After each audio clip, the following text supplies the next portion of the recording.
What happens when a child is raped in India?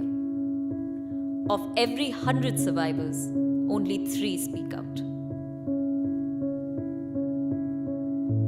In almost all cases, the child knows the rapist, which makes her less likely to speak up. And in the rare instance where the child does step forward, she faces suspicion and judgment.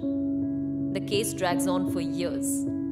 The child is subjected to harsh questioning and is forced to relive her trauma again and again. Her identity is often disclosed.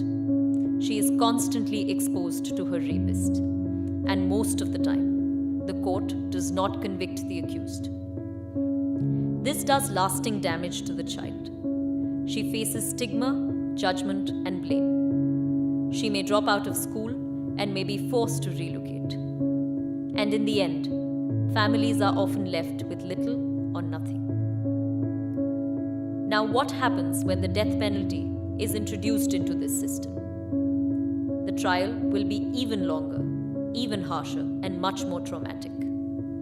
Faced with the guilt of sending a known person to the gallows, the child and her family are much less likely to report. Hence, there will not be fewer rapes, only fewer rapes reported, and fewer survivors. What do we actually need? We need the investigation and court procedure to be child-friendly. We need victim protection programs. We need trained and sensitized judges, lawyers, and police officials. And most of all, we need education and awareness programs to challenge the attitudes that lead to inequality and violence.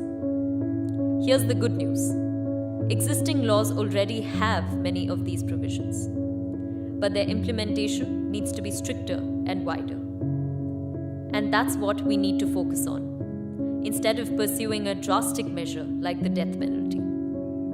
There is no easy solution to this complex problem, but we don't need an easy solution. We need the right one.